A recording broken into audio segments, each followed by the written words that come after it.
Okay. So நேற்று article பார்த்தீங்கன்னா, transition away from the fossil fuels in just and orderly in equal manner. So டிரான்சிஷன்னா என்ன அர்த்தம் உங்களுக்கு? ஒரு பகுதி ஒன்னுலேருந்து இன்னொன்று மாறுது. இப்போ எப்படி நீங்கள் ஸ்கூல்லேருந்து காலேஜுக்கு வந்தீங்க, டிரான்சிஷன் பீரியட்னு சொல்லுவாங்கல்ல. அதே மாதிரி வந்து நம்ம இப்போ என்ன ஃபியூயல் யூஸ் பண்ணிட்டு இருக்கோம்? கோல், அதாவது ஃபாசில் ஃபியூயல் படிமங்கள்லேருந்து வரக்கூடியது தான் வந்து நிலக்கரி, பெட்ரோல் இது எல்லாமே. இதெல்லாம் தான் ஃபாசில் ஃபியூயல்னு சொல்லுவாங்க.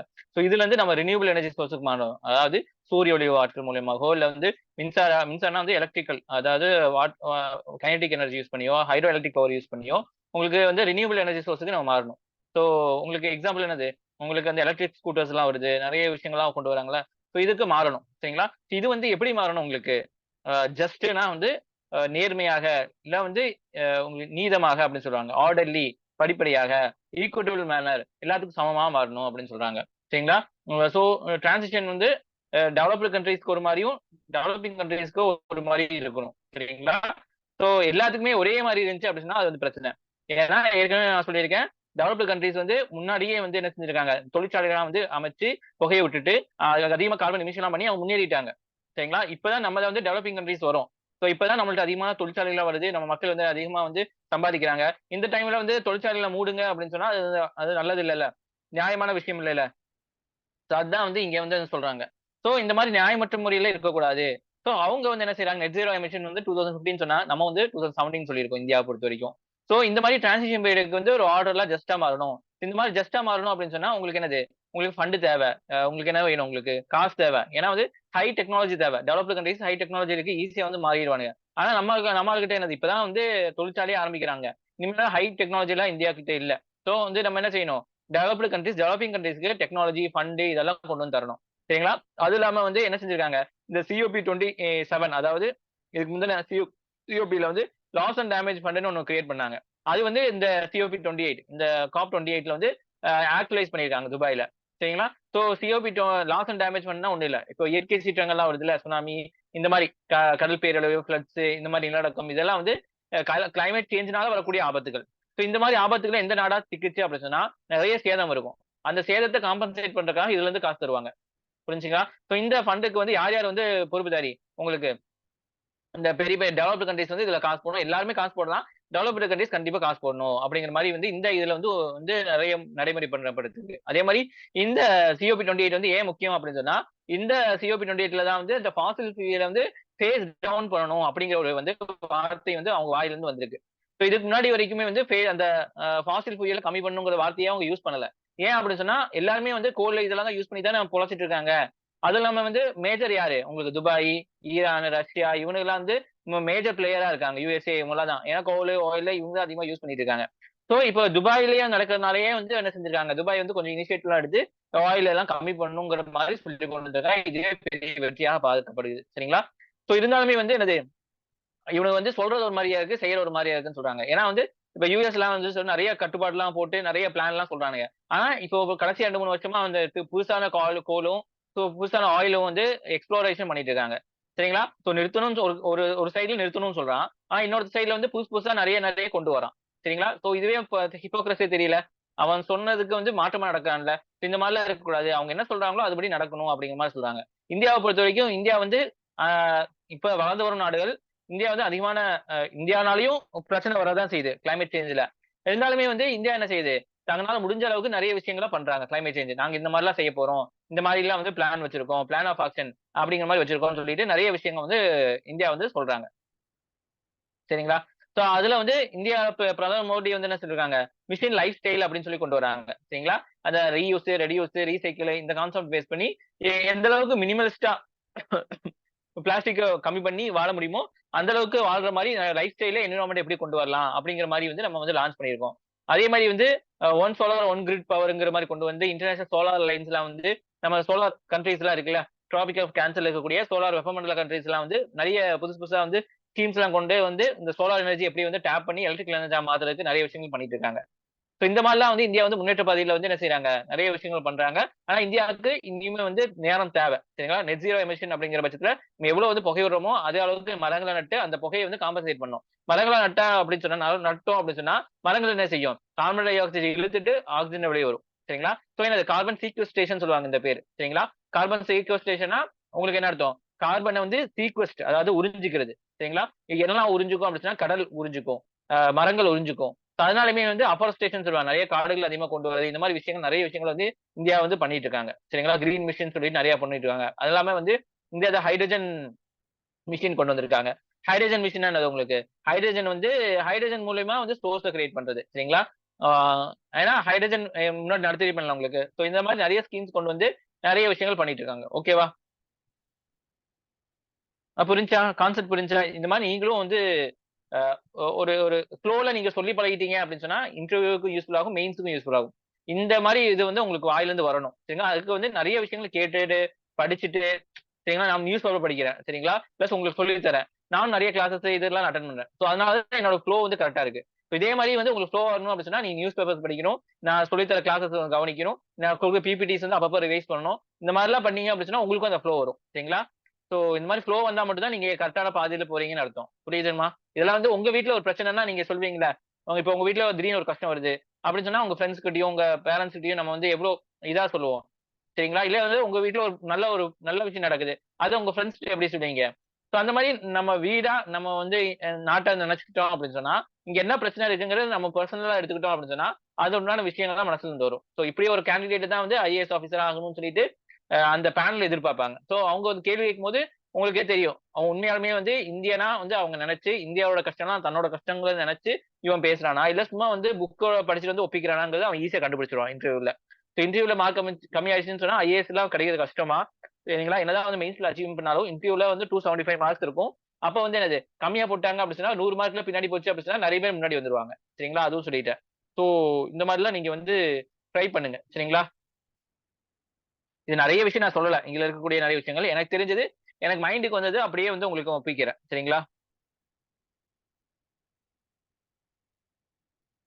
ஏன்னா நெறைய டேட்டாஸ் இருக்கும். ஆனா எல்லா டேட்டாவும் நமக்கு முக்கியம் இல்ல. ஆனா பேசுற அளவுக்கு டேட்டா வந்து நம்ம என்ன செய்யணும்? நம்ம வந்து தெரிஞ்சுக்கிறது நல்லது. ஓகேவா? சோ அதே மாரி 6.2, 6.4ல என்ன சொல்லியிருக்கு? பாரிஸ் அக்ரீமெண்ட்ல பார்த்தீங்கன்னா, உங்களுக்கு கார்பன் ட்ரேட் பண்ணலாம் அப்படின்னு சொல்லியிருக்காங்க. சரிங்களா? ஏற்கனவே சொன்ன மாரி கார்பன் ட்ரேட் வந்து டெவலப்பிங் நேஷன்ல 2 டெவலப்டு கண்ட்ரீஸ் இருக்கு. உங்களுக்கு இடையில நடக்கும். இதுவும் வந்து வந்துச்சு அப்படின்னு சொன்னா, பினான்ஸ் ப்ராப்ளம் கம்மியாகும் அப்படிங்கிற மாரி சொல்லியிருக்காங்க.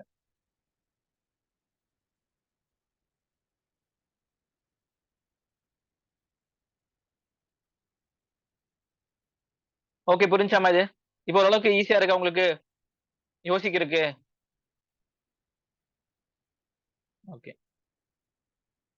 சோ அடுத்து என்னன்னா வந்து உங்களுக்கு அந்த ஜம்மு காஷ்மீர வந்து ஆர்டிகில் 370 வந்து அப்ரோகேட் பண்ணாங்க. அதாவது இது பண்ணிட்டாங்க, எடுத்துட்டாங்க. சோ அதுல வந்து பொலிட்டிக்கலா வின் பண்ணாலும், மனிதர்களோட மனத வந்து வின் பண்ணணும். ஜம்மு காஷ்மீர இன்டகிரேஷன் பண்ணணும். நீ பொலிட்டிக்கலா இன்டகிரேட் பண்ணிட்டீங்க. ஆனா வந்து மென்டலா, பிசிக்கலா வந்து உங்களுக்கு இன்டகிரேட் பண்ணணும் அப்படின்னு சொன்னா, அங்க இருக்கிற மக்களோட அ இதயத்த வெல்லணும். அப்ப இதயத்த வெல்லணும் அப்படின்னு சொன்னா, அவங்களுக்கு நெறைய நல்லது நடக்கணும். சோ எக்ஸாம்பிள் வந்து பிரைவேட் கம்பெனிஸ்லாம் வந்து ஆல் ஓவர் இந்தியா வந்து ஜம்மு காஷ்மீருக்கு தனியா வந்து அவங்களுக்கு ரிசர்வேஷன் அந்த மாரி எடுத்துக்கணும். பிரைவேட் கம்பெனிஸ்ல இருந்து அவங்கள அந்த மக்கள எடுத்துக்கணும். அங்க நெறைய இன்ஃப்ராஸ்ட்ரக்சர் கொண்டு வரணும். நெறைய ஸ்கூல்ஸ், நெறைய விஷயங்கள் வந்து எஜுகேஷன் ரீதியா கொண்டு வந்து டெவலப்மெண்ட் கொண்டு வந்தாங்க அப்படி சொன்னா, அங்க இருக்கிற செப்பரேட்டிஸ்ட் ட்ரெண்ட் வந்து கம்மியாகும். இப்ப அங்க நெறைய செப்பரேட்டிஸ்ட் இதெல்லாம் இருக்காங்க. இன்டர்நேஷனல் ஏஜென்சில இருந்து ரேடிகலிசம் வந்து நெறைய விஷயங்கள் அங்க வந்து இந்தியாவுக்கு எதிரா செயல்படுறதுக்காக இருக்கு. சோ அத எல்லாத்தையும் முறியடிக்கணும் அப்படி சொன்னா, ப்ராப்பரான அ அ உங்களுக்கு என்னது ஸ்கீமோட மக்கள போய் அணுகணும் அப்படின்னா, மக்களோட வாழ்க்கைய மாற்றணும் அப்படின்னு சொன்னா, அவங்க வந்து நெறைய செய்ய மாட்டாங்க. இந்தியா விட்டு போ மாட்டாங்க. இந்தியாவோட செப்பரேட் இந்தியா விட்டுட்டு போகணும் அப்படிங்கிற செப்பரேட்டிஸ்ட் டெண்டன்சி இருக்காது. அப்படிங்கிற மாரி சொல்றாங்க. அதுதான் அந்த ஆர்டிகிள். சரிங்களா? ஏர்லி எலக்ஷன் நடத்தணும். ஸோ வந்து இது இந்த தீர்ப்பு குடுக்கும்போதே செப்டம்பர் 2024 கூட அங்க எலக்ஷன் நடத்தி அத ஸ்டேட்ஹுட் குடுக்கணும் அப்படின்னு சொல்லியிருந்தாங்க. சரிங்களா? பாகிஸ்தானோட ப்ராக்ஸி வார வந்து நம்ம பார்த்துக்கணும் கரெக்ட்டா. அதே மாரி என்னது டெரரிஸ்ட்லாம் பக்கத்துல நெறைய இருக்கு. ஆப்கானிஸ்தான்ல அந்த சைடு, இந்த சைடுல நெறைய இருக்காங்க. So அதெல்லாம் வந்து ஒரு கண்ணு இருக்கட்டும். ரேடிகலிசம் அதுவும் தாலிபான் ரேடிகல் சைடுல வந்து இங்க வராம பார்த்துக்கணும். அப்படிங்கிற மாரியும். இன்ஃபில்ட்ரேஷன் அப்படிங்கிற மாரி வந்து ஒண்ணு இருக்கும். பொலிட்டிக்கல் கன்சர்ன்ஸ் எல்லாம் கொண்டு வந்து அங்க இருக்கிற கவர்ன்மென்ட்டோட சேர்ந்து கரெக்ட்டா நடக்கணும் அப்படிங்கிற மாரி சொல்றாங்க. அடுத்து difference and diversity should be a hallmark of academic institution. சரிங்களா? இப்ப வந்து ஒரு கருத்துக்கு எதிர் கருத்து தெரிவிக்கிறது. அ ஒரு கருத்து ஆர்குமென்ட் வந்து நம்ம வந்து டிஸ்அக்ரி பண்றேன்னு சொல்றது. சரிங்களா? அ சோ இதெல்லாம் வந்து ஒரு டெமோக்ரஸியோட முக்கியமான விஷயம். மக்களாட்சிங்கிறது வந்து இப்ப மன்னர் ஆட்சியில பார்த்தீங்கன்னா, ஆட்டோகிரஸின்னு சொல்லுவாங்க. இல்ல அத்தாரிட்டேரியனிசம் சொல்லுவாங்க. அவங்க அங்கலாம் பார்த்தீங்கன்னா, மன்னன் சொன்னது தான் வந்து ஃபைனல் வேர்டா இருக்கும். கிங் சொன்னது தான் ஃபைனல் வேர்டா இருக்கும். யாராச்சும் மறுத்து பேசுனாங்கன்னா தலைய வெட்டிருவாங்க. ஸோ டெமோக்ரஸி என்னது, மக்களால் மக்களே வந்து ஃபார் மக்கள் by the by for the people by the people, சரிங்களா? அதான் வந்து டெமோக்ரஸி. ஸோ அப்படிங்கும் போது மக்களோட டிஃபரெண்ட் ஆஃப் ஒப்பீனியன் வந்து கண்டிப்பா வந்து அங்க இருக்கணும். ஸோ இன்ஸ்டியூஷன் தான் வந்து இதை வளர்த்தணும். ஏன்னா வந்து குழந்தைகளுக்கு அந்த மாதிரி மறுத்து பேச தெரியாது, சரிங்களா? ஆனா வந்து காலேஜ்ல வந்து மறுத்து பேசுறதுக்கு எல்லாத்துக்கும் ஸ்பேஸ் இருக்கணும். எந்த பிரச்சனையா இருந்தாலும், பொலிட்டிக்கல் இஷ்யூ ஆனாலும் அங்கே டிஸ்கஸ் பண்றதுக்கு ஒரு உரிமை இருக்கணும். இந்த மாதிரி உரிமை எல்லாம் இருந்தா மட்டும் தான் அந்த வயசுல வந்து அவங்க என்ன செய்ய முடியும், நல்லா வந்து பெரிய ஆளா வர முடியும். இப்போ வந்து நிறைய பொலிட்டிக்கல் லீடர்ஸ் எல்லாம் வந்து பெரிய பெரிய காலேஜஸ்ல படிச்சவங்களா தான் இருப்பாங்க, இந்தியா காலேஜஸ்ல எல்லாமே. சோ அப்ப அவங்க வந்து ப்ரொடெஸ்ட்ல எலெக்ஷன்ஸ் இப்பதான் தமிழ்நாட்டுல மட்டும் தான் வந்து காலேஜஸ்ல எலெக்ஷன் எல்லாம் இல்ல. இது நார்த் இந்தியா எல்லாம் பாத்தீங்கன்னா அப்படி சொன்னா, நான் வந்து சிவில் சர்வீஸ் வந்து ஜவஹர்லால் நேரு இங்க படிச்சேன் நான். மௌலானா ஆசாத் உருது நேஷனல் யூனிவர்சிட்டி ஹைதராபாத் படிச்சேன். அங்கெல்லாம் வருஷத்துக்கு ஒரு தடவை எலெக்ஷன் வைப்பாங்க. எலெக்ஷன் பீரியடே வந்து ஜகஜோதியா இருக்கும் அங்க ஃபுல்லா. சோ அவங்க வந்து எப்படி எப்படி நம்மளுக்கு வார்டு வார்டா வராங்க. அப்படியே ஹாஸ்டல் வந்து மக்கள் அந்த ஸ்டூடெண்ட்ஸோட குறை கேட்டு, ஸ்டூடெண்ட்ஸ் பிரசிடென்ட் அப்படின்னு சொல்லிட்டு நிறைய விஷயங்கள், நிறைய டிபேட் நடக்கும். நிறைய விஷயங்கள் அங்க வந்து என்கரேஜ்மெண்டா இருக்கும். பொலிடிக்ஸ வந்து அங்கிருந்து கத்துக்குவாங்க மக்கள். சரிங்களா? அந்த ஸ்டூடெண்ட்ஸ் தான் வெளிய வரும்போது அவன் என்ன செய்வான், பெரிய பொலிட்டிக்கல் லீடர்ஸா வரதுக்கு வாய்ப்பு அதிகமா இருக்கு. சோ இந்த லீடர்ஸ் வருங்காலத்த லீடர்ஸ்க்கு வந்து நீங்க வந்து இந்த ஃபைனு இந்த மாரி நிறைய விஷயங்கள போட்டு அவன் அடக்குனீங்க அப்படின்னு சொன்னா, அவன் எப்படி வந்து வாய் தொறந்து பேசுவான் நாளைக்கு வெளியில வந்துட்டு?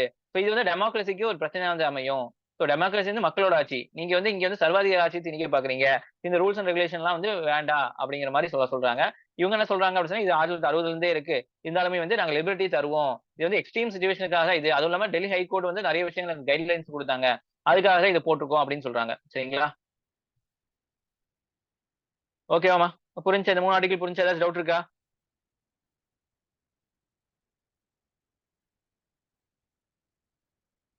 No sir. ம்.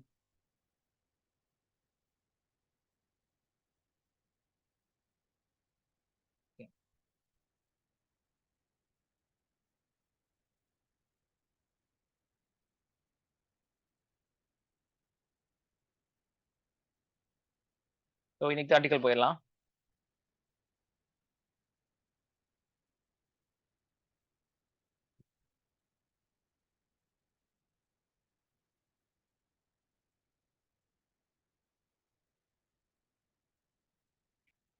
Social stock exchanges and zero coupon zero principal bonds இத பத்தியும், bill on CEC chief election commission and election commission proposal just structure mechanism nothing else இத பத்தி பார்க்கலாம்.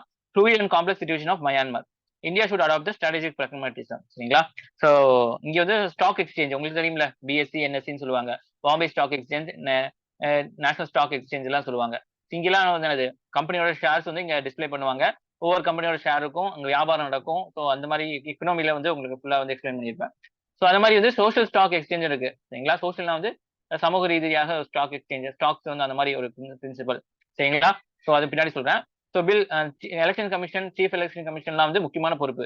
ஏன்னா ஒரு நாட்டு ஒரு ஒரு ஸ்டேட்டோட டெமோக்ரஸி அவங்க தான் நிர்ணயிக்க போறாங்க. ஒரு நாட்டோட டெமோக்ரஸியும் எலெக்ஷன் கமிஷன் தான் நிர்ணயிக்க போறாங்க. ஸோ எக்ஸாம்பிள் வந்து இந்திரா காந்தி வந்து பிரைம் மினிஸ்டர் ஆயிட்டாங்க. அதுதான் வந்து அப்புறம் எலெக்ஷன் கமிஷன் என்ன சொல்லிடுச்சு, இல்ல அவங்களோடது வந்து செல்லுபடி ஆகாது அப்படின்னு சொல்லிட்டாங்க. அதனாலேயே வந்து அவங்களோட பிஎம் வந்து இது எடுத்துட்டாங்க. சோ அந்த அளவுக்கு வந்து எலெக்ஷன் கமிஷனுக்கு என்ன செய்யுது, ஒரு அதிகாரம் இருக்கு, சரிங்களா? ஒரு எலெக்ஷனை வந்து செல்லுபடி ஆகாதுன்னு கூட சொல்லலாம். புரிஞ்சுங்களா? சோ இந்த மாதிரி நிறைய விஷயங்கள் வந்து எலெக்ஷன் கமிஷனுக்கு இம்பார்ட்டன்டான விஷயங்கள் இருக்கு.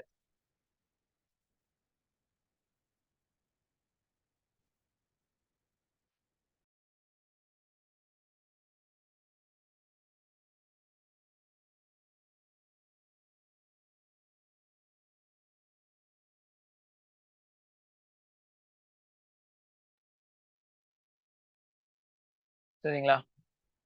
சோ அந்த எலெக்ஷன் கமிஷனர் வந்து தேர்ந்தெடுக்கிறது முறை பத்தியும், அதோட விஷயங்கள் என்னெல்லாம் பிரச்சனை இருக்குங்கிறது பத்தியும் தான் இது வந்து ஆர்டிகல், சரிங்களா? அதே மாதிரி மயான்மர், சரிங்களா? நம்ம பக்கத்துல இருக்கக்கூடிய ஒரு நைபரிங் கண்ட்ரி தான் மயான்மர். ஆனா மயான்மர்ல என்ன நடக்கு அப்படின்னு சொன்னா, டெமோக்ரஸி ஆங் சான் சூகின்னு சொல்லிட்டு ஒருத்தவங்க இருக்காங்க. அவங்க வந்து என்னது நோபல் பிரைஸ் எல்லாம் வாங்கினவங்க பீஸுக்கு உண்டானது. அவங்க வந்து வந்து அந்த மயான்மர் சிட்டிசனு. அவங்க வந்து வந்து டெமோக்ரஸி வந்து அவங்க ஆட்சி செஞ்சுட்டு இருந்தாங்க. சோ அங்க வந்து என்னாச்சு, மிலிட்டரி ஆட்சி. அவங்கள வந்து அவங்க ஜெயில் அடிச்சுட்டு அங்க இருக்கிற மிலிட்டரி பீப்புள்ஸ் என்ன செய்தாங்க, ஆட்சி தொடங்கிட்டாங்க. சோ இங்க வந்து அந்த மக்களாட்சி இல்லாம ராணுவ ஆட்சி நடந்துட்டு இருக்கு. இந்தியா வந்து வேற வழி இல்லாம அந்த ராணுவத்துக்கு, அந்த ராணுவ ஆட்சிக்கு ஏதாச்சும் ஒண்ணு நடக்கணுமே, சேஃப்டியா இருக்கணுமேன்னு சொல்லிட்டு அந்த ராணுவ ஆட்சிக்கு சப்போர்ட் பண்ணுது. சைனாக்காரன் என்ன செய்யறான், அந்த சைடு இருந்துட்டு இங்க இருக்கக்கூடிய இன்சர்ஜென்சின்னு சொல்லுவாங்க, கிளர்ச்சியாளர்கள். மயான்மர்ல வந்து அந்த ஆட்சி பிடிக்காத நிறைய பேர் இருப்பாங்கல்ல. சோ அதுல வந்து ஒரு முக்கியமான 3 ஆர்கனைசேஷன் இருக்கு. அந்த 3 ஆர்கனைசேஷனுக்கு சப்போர்ட் பண்ணி சைனா என்ன செய்யுது, அங்க இருக்கவங்களுக்கு ஆயுதம் இது மாதிரி வழங்கி அங்க நிறைய டவுன்ஸ் வந்து இந்த கிளர்ச்சியாளர்கள் வந்து புடிச்சிட்டாங்க. சோ அந்த ஒரு பிரச்சனை அங்க போயிட்டு இருக்கு, சரிங்களா? சோ இந்தியா என்ன செய்யணும், இந்தியா வந்து ஒரு நல்ல ஒரு டிசிஷன் எடுக்கணும், மக்களாட்சிக்கு சாதகமாக ஒரு டிசிஷன் எடுக்கணும். இந்த மாதிரி இன்சர்ஜென்சில வந்து சைனாவை விட்டோம் அப்படின்னு சொன்னா நமக்கு தான் பிரச்சனை. ஏன்னா நம்ம நைபர் கண்ட்ரில சைனாவோட ஆதிக்கத்தை வந்து நம்ம கம்மி பண்ணணும். அப்பதான் வந்து நம்மளுக்கு நல்லது. இல்ல சைனாக்காரன் வந்து ஃபுல்லாத்தையும் அவன் புடிச்சுட்டான் அப்படின்னு சொன்னா, நம்மள வந்து ஈஸியா வந்து அடிக்கிறதுக்கு வாய்ப்பாக நம்ம அமைஞ்சிடக் கூடாது. சரிங்களா? சோ எப்பவுமே வந்து ஒரு கண்ணு வந்து அதுக்கு இருக்கணும். சரிங்களா? ஃபர்ஸ்ட் பாருங்க. Social stock exchange and zero coupon, zero principal bond. So இது என்னன்னு பார்க்கலாம். சரிங்களா? இது நியூஸ் ஆர்டிகல் வந்தது. What do you understand by social stock exchange and zero coupon, zero principal bond? What is the need for social stock exchange? How are they regulated in India? இந்த 3 கொஸ்டினுக்கு ஆன்சரா இருக்கும். சரிங்களா? Unnati foundation become the first list on NSE social stock exchange. இப்போ Unnati foundation இது முக்கியம் இந்த இது. சரிங்களா? Which is the first company to list in the NSE social stock exchange அப்படின்னு சொல்லி கொஸ்டின் கேட்டுருவாங்க. சரிங்களா? சோ இது வந்து உன்னதி ஃபவுண்டேஷன். சரிங்களா? இவங்க தான் வந்து நேஷனல் ஸ்டாக் எக்ஸ்சேஞ்சில் வந்து சோசியல் ரீதியாக வந்து அவங்களோட ஸ்டாக் எக்ஸ்சேஞ்சில் வந்து போட்டிருக்காங்க. SEF is not for profit organisation. இவங்க ப்ராஃபிட்டுக்காக இயங்குறது இல்லை. சரிங்களா? நாட் ஃபார் ப்ராஃபிட்னா வந்து உங்களுக்கு சோஷியல் ஒர்க் சம்பந்தமா இருக்கும். ப்ராஃபிட் இல்லாத கம்பெனிஸ். சரிங்களா? மக்கள் சேவைக்காக. Incorporate 2011 that has trained over 45,000 youth. சரிங்களா? வேலை வாய்ப்பு இதுக்கெல்லாம் வந்து ஸ்கில் டெவலப்மெண்ட் பண்றதுக்கு ஃப்ரீயாவே வந்து யூத்ஸ்க்கு அவங்க என்ன செய்றாங்க? ட்ரைனிங் தராங்க. அதே மாதிரி இவங்க என்னது 1.8 crore வந்து நிதி திரட்டி இருக்காங்க. எங்க இருந்து? ஜெரோதா, நபார்ட் இவங்களுக்கு வந்து 1.5 கோடி 1.25 கோடி வந்து என்ன செஞ்சிருக்காங்க? பணத்தை வந்து திரட்டி இருக்காங்க. On listing zero coupon, zero principal bond instrument with face value of rupees 1 each will credit into demand account of donors. சரிங்களா? இந்த ஃபர்ஸ்ட் ஆஃப் ஆல் பாண்டுன்னு ஒண்ணு தெரிஞ்சுக்குமா? பாண்ட் என்ன? நம்ம ஒரு பேப்பர். சரிங்களா? சோ அந்த பேப்பர்ல வந்து அமௌண்ட் இருக்கும். 5,000 வச்சுங்களேன். சோ 5,000 பாண்ட் அப்படின்னு சொன்னா பாண்ட் பண்ணா அதுலயே வந்து மெச்சூரிட்டி இருக்கும் 2 இயர்ஸ். சரிங்களா? இப்ப நம்ம என்ன செய்யலாம்? இந்த ரூ. 5,000 குடுத்துட்டு யார்கிட்ட? இந்த 5,000 பாண்ட் யார் வச்சிருக்கா? ஒரு கம்பெனி வச்சிருக்காங்கன்னு வச்சுக்கங்களேன். இந்த செபி இங்க யார வச்சுக்கலாம்? டாடான்னு வச்சுக்கோங்க. டாடா இந்த ரூ. 5,000 பாண்ட் வச்சிருக்காங்க. டாடாக்கு காசு தேவை. அவங்கள வந்து எக்ஸ்பேண்ட் ஆக போறாங்க. சோ காசு தேவை. இவங்க என்ன செய்வாங்க? டாடா பேர்ல இந்த பாண்ட் குடுப்பாங்க. சரிங்களா? சோ இந்த பாண்ட்ல வந்து ரூ. 5,000 எழுதியிருக்கும். 2 இயர்ஸ் மெச்சூரிட்டி பீரியட் இருக்கும் உங்களுக்கு. சோ இவங்க என்ன செஞ்சிருப்பாங்க? இந்த விப்பாங்க. சோ இப்ப நம்ம நம்ம வாங்குறோம் இந்த பாண்ட். சரிங்களா? நம்ம வந்து என்ன செய்றோம்? இந்த ரூ. 5,000 வந்து டாடாக்கு குடுத்துட்டு இந்த பாண்ட் நம்ம வாங்குவோம். சரிங்களா? டாடா நம்மளுக்கு என்ன செய்யும்? இந்த பாண்ட் தருவாங்க. நம்ம வந்து டாடாக்கு அந்த ரூ. 5,000 தருவோம். சரிங்களா? சோ இப்ப வந்து டாடா காசு வந்துச்சா? இதுதான் ஷேர்ஸ்ன்னு சொல்லுவாங்க. சரிங்களா? ஷேர்ஸ் வேற, இந்த பாண்டுன்னு சொல்றாங்க. சரிங்களா? இந்த பாண்ட் ஷேர் கான்செப்ட் வேற நான் சொல்றேன் நானு. சரிங்களா? சோ இந்த பாண்டுன்னு சொல்றாங்களா? சோ இப்ப என்ன செய்யும் அப்படின்னு சொன்னா, இந்த பாண்ட் நம்ம வாங்கிட்டோமா? இந்த பாண்ட் வாங்குனோனே நம்ம 2 வருஷம் கழியும். சரிங்களா? 2 வருஷம் கழிஞ்சுட்டு அந்த இது முடிஞ்சோனே நம்ம என்ன செய்வோம்? அது வந்து உங்களுக்கு வந்து ரூ. 5,000ங்கிறது ஒரு ரூ. 5,500 உங்களுக்கு கிடைக்கும். புரிஞ்சுச்சா? சோ மெச்சூரிட்டி முடிஞ்சோனே அதோட லாபம் வச்சு உங்களுக்கு தருவாங்க. சரிங்களா? இதுவும் பாண்டோடது. Bond concept புரிஞ்சாமா? பாண்ட்னா என்னன்னு புரிஞ்சா உங்களுக்கு? மெச்சூரிட்டி பீரியட் முடிஞ்சோனே நம்ம குடுத்த காச விட கொஞ்சம் அதிகமா கிடைக்கும் நம்மளுக்கு. புரிஞ்சா? இந்த மாதிரி நம்ம வந்து எவ்வளவு பாண்ட் வாங்குறோமோ அந்த அளவுக்கு நம்மளுக்கு லாபம் நமக்கு இதாவும் இருக்கும். ஓகேவா? புரிஞ்சா? இந்த பாண்ட் கான்செப்ட் புரிஞ்சா? யாருக்காச்சும் புரியாம இருக்கா?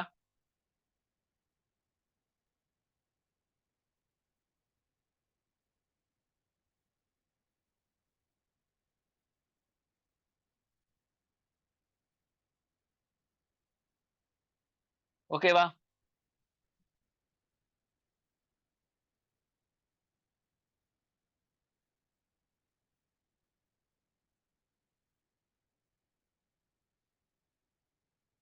சரிங்களா? சோ இப்ப இங்க என்ன சொல்றாங்க அப்படி சொன்னா, இந்த பாண்ட் இவங்க குடுக்குறாங்க. ஆனா 0 கூப்பன், 0 பிரின்சிபல்ன்னு சொல்றாங்க. அதுக்கு பின்னாடி நான் சொல்றேன். The value of instrument of donor will become 0 end of the 1 year when SUF project is completed. சரிங்களா? சோ இத பின்னாடி சொல்றேன் நானு. சரிங்களா? What is a social stock exchange அப்படின்னா என்னன்னு பாருங்க. Social stock exchange will act as a platform to connect social enterprises with public. சரிங்களா? social enterprisesனா என்னம்மா உங்களுக்கு? சமுதாயத்துக்காக சேவை செய்யக்கூடிய நிறுவனங்கள். சரிங்களா? அதான் சோசியல் என்டர்பிரைஸ்ன்னு சொல்லுவாங்க. அவங்களையும் பப்ளிக்கையும் வந்து இது பண்றதுக்காக. ஏன்னா, இப்ப வந்து நம்மளுக்கே தெரியாதுல்ல. இப்ப டாடா கம்பெனி தெரியும். அதானி, அம்பானி, ரிலையன்ஸ் இதெல்லாம் நம்மளுக்கு தெரியும். ஏன்னா வந்து அதுல நம்ம வேலைக்கு போறோம். நமக்கு அதுல இருந்து கம்பெனி பொருட்கள் வருது இதெல்லாம் தெரியுது. சரிங்களா? இதனால அதோட மதிப்பு நம்மளுக்கு தெரியும். நமக்கு காசு குடுக்குறோம், நம்ம வாங்குறோம், ஷேர் வாங்குறோம், எல்லாம் பண்றோம். ஆனா சோசியல் என்டர்பிரைசஸ் இவங்க மாரி சேவை செய்யற நிறுவனங்கள் நமக்கு வெளியவே தெரியாது. ஏன்னா இவங்க வந்து எந்த பொருளும் விக்கிறது இல்ல, எதுவும் பண்றது இல்லல்ல. சோ அதனால வந்து என்ன செய்யலாம்? இவங்கள வந்து பப்ளிக் கூட கனெக்ட் பண்ணணும் அப்படின்னு சொன்னா, இவங்கள வந்து ஸ்டாக் மார்க்கெட்ல வந்து உள்ள வர வைக்கணும். அப்ப என்ன ஆகும்? இவங்களோட ஸ்டாக்ஸ்லாம் மேலயும் கீழயும் வரத பார்த்துட்டு மக்கள் வந்து என்ன செய்வாங்க? புரிஞ்சுக்குவாங்க. சரிங்களா? SSE are the segment of existing stock exchanges such as BSE NSE. BSE NSE மாதிரி வந்து எஸ்எஸ்சியும் இருக்கு அப்படிங்கிற மாதிரி சொல்றாங்க. இது incident note that finance minister while presenting union budget way back of 2019 had proposed to initiate steps for creating stock exchange under the market regulators SEBI. 2019 பட்ஜெட்லயே வந்து இது சொல்லப்பட்டிருக்கு. Finance Minister had argued that it was time to take our capital market to closer to masses and meet various social welfare objectives to inclusive growth and financial inclusion. என்ன செய்யறாங்க? Capital மார்க்கெட்ஸ்னா இந்த bond, இந்த share market எல்லாம் capital market சொல்லுவாங்க. Capital வந்து இது இருக்க அது வந்து மக்கள்கிட்ட கொண்டு வந்து அது வரக்கூடிய காசு வந்து நம்ம என்ன செய்யணும், சோசியல் வெல்ஃபேருக்கு யூஸ் பண்ணணும். சோ அதோட கான்செப்ட் தான் இங்க வருது. சரிங்களா? சரிங்களா? Social enterprises. சரிங்களா? இப்போ வந்து உன்னதி ஃபவுண்டேஷன் இருக்கா, registered on the social stock exchange. சரிங்களா? இதுக்கு என்எஸ்சி பிஎஸ்சி மாதிரி சோஷியல் ஸ்டாக் எக்ஸ்சேஞ்சில் இவங்க என்ன செய்வாங்க, இவங்க வந்து இவங்களோட இது வந்து இது பண்ணுவாங்க. Can raise the funds through zero coupon and zero principal bonds. இவங்க தர பாண்டு பேர் தான் என்னது, இப்ப டாடா தந்தா அது வேற பாண்டு. சரிங்களா? இவங்க தந்தா அதுக்கு ஜெட்பின்னு சொல்லுவாங்க. சரிங்களா? ஏன் இப்படின்னு சொன்னாங்கன்னா, இதோட வேல்யூ பாத்தீங்கன்னா ஜீரோ. சரிங்களா? நான் முன்னாடி சொன்னேன் 5000 ரூபாய் சொல்றேன்னா 5500 ரூபாய் கிடைக்குமா? ஆனா இங்க வந்து அவ்வளவு காசுலாம் கிடையாது, ஜீரோ தான் உங்களுக்கு கிடைக்கும். சரிங்களா? G said don't give any interest. சரிங்களா? அங்க 500 ரூபாய் உங்களுக்கு இன்ட்ரெஸ்ட் கிடைச்சு, இங்க வந்து இன்ட்ரெஸ்டே கிடைக்காது உங்களுக்கு. And the investor will not get any money back on the maturity period. 2 வருஷம் கழிஞ்சோன்னா உங்களுக்கு 5500 கிடைச்சது, அங்க இங்க வந்து ஒண்ணுமே கிடைக்காது உங்களுக்கு. The bond will mature when the project for the when they arise terminate 12 months from the date of allotment. இப்போ வந்து என்ன செய்யறாங்க, உன்னதி ஃபவுண்டேஷன் ஒரு ப்ராஜெக்ட் கொண்டு வராங்க. இந்த மாதிரி வந்து வயசானவங்களுக்கு நான் வந்து ஹெல்ப் பண்ண போறோம் அப்படின்னு சொல்லி ஒரு ப்ராஜெக்ட் கொண்டு வராங்க. சீனியர் சிட்டிசனுக்கு ஹெல்பிங் ப்ராஜெக்ட். ஸோ அதுக்காக வந்து என்ன செய்வாங்க, இங்க ஸ்டாக் எக்ஸ்சேஞ்சில் வந்து போடுவாங்க. அப்ப அதை பார்த்து நம்ம என்ன செய்வோம், அந்த ஸ்டாக் எக்ஸ்சேஞ்சில் நம்ம காசு போடுவோம், காசு போட்டு வாங்குவோம். பிலான்த்ரோபிஸ், அதாவது மக்கள் சேவை மனம் இதுல இருக்கவங்க அந்த பாண்டை வாங்குவாங்க. சரிங்களா? ஸோ அவங்க என்ன செய்வாங்க, 2 வருஷம் வந்து அந்த ப்ராஜெக்ட்டுக்கு இந்த காசை யூஸ் பண்ணிட்டு அந்த 2 வருஷம் முடிஞ்சோன்னா அந்த பாண்டு இது வேலிடிட்டி முடிஞ்சிடும். சரிங்களா? GZ bond issued by not for profit organization are listed on the SSCs. They are not available for trading in the secondary market. இந்த பாண்டை வந்து இப்போ பொதுவா வந்து நம்ம வந்து பிரைமரி மார்க்கெட், செகண்டரி மார்க்கெட் ஒன்று இருக்கும். ஃபர்ஸ்ட் வந்து இந்த டாடா இருந்து நம்ம வாங்குறோம்ல, இது பிரைமரி மார்க்கெட். ஸோ நான் இங்க வாங்கிட்டேன், எங்கிட்ட இருந்து நீங்க இன்னொருத்தவங்களுக்கு விற்கலாம், புரிஞ்சு, அது செகண்டரி மார்க்கெட்னு சொல்லுவாங்க. ஸ்ட்ரைட்டா போய் நம்ம வாங்கணும் அப்படி சொன்னா அது பிரைமரி மார்க்கெட். சோ நம்ம வாங்கி டாட்டாவோட பாண்ட் வாங்கி நான் ஷேரை வந்து இன்னொருத்தவங்க விற்கலாம், நான் அது செகண்டரி மார்க்கெட்னு சொல்லுவாங்க. ஆனா இது வந்து பிரைமரி மார்க்கெட்ல தான் வாங்க முடியும், தவிர இது செகண்டரி மார்க்கெட் விற்க முடியாது. They can be transfer to legal heirs since they are issued to dematerialise form. Legal ஹேர்ஸ்னா வந்து உங்களோட பிள்ளைங்களுக்கு எல்லாம் வந்து நீங்க வந்து டிரான்ஸ்ஃபர் பண்ணிக்கலாம். பாருங்க, what is the minimum issue of size? The minimum issue size of the issue zero coupon zero, இது பாத்தீங்கன்னா instrument is set as 1 crore and minimum application size is 2 lakh. சரிங்களா? 2 lakhல இருந்து உங்களுக்கு என்னது, உங்களுக்கு 1 crore அளவுக்கு அந்த ப்ராஜெக்ட் சைஸ் இருக்கலாம். However SEBI board recently approved the halving the minimum issue size of NPOs on SSC 50 lakh மாத்திட்டாங்க. அது the minimum application size will be reduced to 10,000 from 2 lakhs to enable wider participation. இப்போ 10,000 ரூபாய் வச்சிருந்தீங்கன்னா நீங்க அந்த பாண்டை வாங்கிக்கலாம், நீங்க நல்லது செய்யறதுக்காக அந்த பாண்டை வாங்கிக்கலாம். சரிங்களா? இதெல்லாம் பண்ற மூலியமா நம்ம என்ன செய்யலாம், நாட் ப்ராஃபிட் ஆர்கனைசேஷனை வந்து நம்ம என்ன செய்யலாம், நமக்கு ஹெல்ப் பண்ணலாம். அவங்களும் டிரான்ஸ்பரா இருக்காங்க. இந்த மாதிரி எல்லாம் வந்து ஸ்டாக் எக்ஸ்சேஞ்ச் எல்லாம் வந்து வெளியிடுற மூலியமா என்ன நடக்குது, அவங்களோட ஆக்டிவிட்டிஸ் என்ன. பொதுவா வந்து இந்த மாதிரி கம்பெனிஸ்ல என்ன செய்வாங்க, பிளாக் மணி ஒயிட் மணியை மாத்திரக்கு இந்த மாதிரி படத்துலாம் பார்த்திருப்போம். சும்மா ஒரு கம்பெனி திறக்க வச்சு நாங்க சேவை செய்யணும்னு சொல்லிட்டு பிளாக் மணிக்கு என்னது ஒரு 1 கோடி ரூபாய் அப்படி பிளாக் மணி கிடைச்சு அப்படின்னு சொன்னா இவங்க என்ன செய்வாங்க, ஒரு 50 லட்சத்தை வந்து இவங்க என்ன செய்வாங்க, இந்த மாதிரி செலவு பண்ணிட்டு ஆனா கணக்கு வந்து 1 கோடி ரூபாய் காமிச்சிருவாங்க. அப்ப 50 கோடி வந்து உங்க 50 லட்சம்ங்கிறது உங்களுக்கு என்ன ஆகும், உங்களுக்கு ஒயிட் மணியா மாறிடும். ஏன்னா நீங்க வந்து செலவு பண்ணது 50 லட்சம் தான் இருக்கும். ஆனா வந்து நீங்க என்ன காமிச்சிட்டு 1 கோடி ரூபாய் வந்து இந்த மாதிரி சோசியல் விஷயத்துக்காக யூஸ் பண்ணிருக்கேன் அப்படின்னு சொன்னா அவங்களுக்கு என்ன டாக்ஸ் இது அதுல இருக்காது, புரிஞ்சுங்களா? ஆனா இந்த மாதிரி விஷயங்களை அவங்க வந்து என்ன சொல்லி ஆரம்பிக்கிறாங்களோ அதுக்குண்டான டாக்குமெண்ட்ஸ் எல்லாமே இருக்கணும். என்ன ப்ராஜெக்ட் ஆரம்பிக்கிறீங்க, எவ்வளவு பேர் வந்து பயனாளிகள், எவ்வளவு வந்து அவங்க வந்து கம்பெனில ஜாப் வாங்கிட்டாங்களா யூத்ஸ், இந்த மாதிரி எல்லா ரிப்போர்ட்டும் வந்து அந்த ப்ராஜெக்ட் முடியும் போது இருக்கணும். சோ நம்ம வந்து சாதாரணமா வந்து இந்த பெரிய பெரிய கம்பெனிஸ்க்கு எல்லாம் காசு தர மாட்டோம், அவங்க என்ன வேலை செஞ்சாலுமே வந்து. ஆனா இந்த மாதிரி இடத்துல போகும்போது ஓகே, நம்மளாலையும் வந்து ஒரு 10,000 ரூபாய் ப்ராஜெக்ட்டுக்கு வந்து காசு தர முடியும். சோ இந்த மாதிரி வந்து நம்மளால ஈஸியா வந்து அவங்களுக்கு யூஸ் பண்ண முடியும். இப்ப நீங்களே வாட்ஸ்அப் எல்லாம் க்ளவுட் ஃபண்டிங்னு ஒண்ணு இருக்கும். சரிங்களா? இப்ப வந்து ஒரு 1000 ரூபாய் தேவைப்படுச்சுன்னா 100 ரூபாய் உங்க ஃப்ரெண்ட்ஸ் போடுவாங்க, புரிஞ்சுங்களா? அதே மாதிரி இங்க பெரிய ப்ராஜெக்ட்டுக்கு யார் யாரும் ஷேர் மார்க்கெட்டிங்லாம் இது பண்றாங்களோ அவங்க என்ன செய்யலாம், கன்ட்ரிபியூட் பண்ணலாம் இந்த சோஷியலிஸ்டுக்கு ப்ராஜெக்ட்டுக்கு. சரிங்களா? புரிஞ்சா, இந்த கான்செப்ட் புரிஞ்சா உங்களுக்கு? எனக்காச்சும் புரியாம இருக்கா? ஹேமா, ஐஷா, ஃபர்ஹான், அஸ்பக், மாலிக், புரிஞ்சுங்களா? எஸ் சார், புரியுது sir. Okay okay okay. So இப்போ வந்து நம்மளும் வந்து பெரிய பெரிய சோஷியல் ப்ராஜெக்ட்டுக்கு கண்ட்ரிபியூட் பண்ண முடியும் அப்படிங்கிற மாதிரி சொல்றாங்க.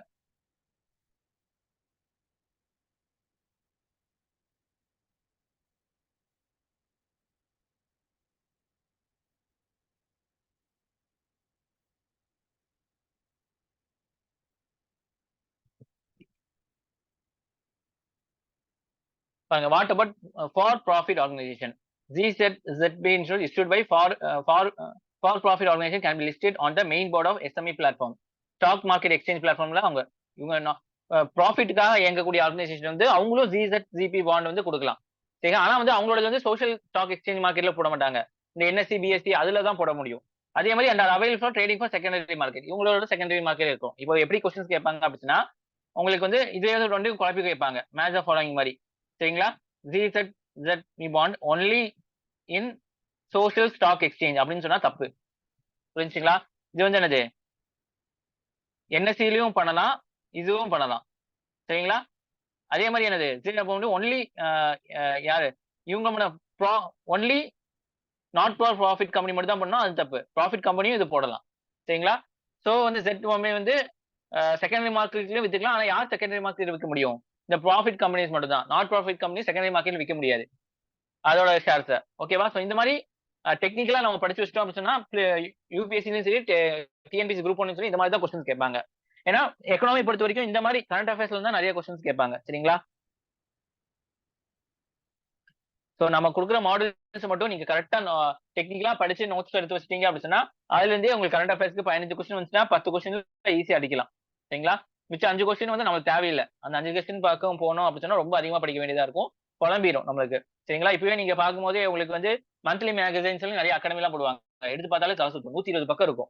ஸோ அதெல்லாம் வந்து நம்ம படிச்சு அது உள்வாங்கி அது வந்து நம்ம என்ன செய்ய முடியாது, ரெப்ரொடியூஸ் பண்ண முடியாது. சரிங்களா? ஸோ இந்த மாதிரி கதை மூலியமா படிக்கிறதுனால இதுல வந்து பாதி இப்போ 100% எல்லாம் கூட ஒரு 60% நம்ம ரீப்ரொடியூஸ் பண்ணாலுமே வந்து பிலிம்ஸ்ல யூஸ்ஃபுல் ஆகும், மெயின்ஸ்ல யூஸ்ஃபுல் ஆகும். ஆனா அந்த அது மாதிரி எப்படி இல்லை, பிலிம்ஸ்க்கே அப்படி கத்து நோட்டா கொடுப்பானுங்க.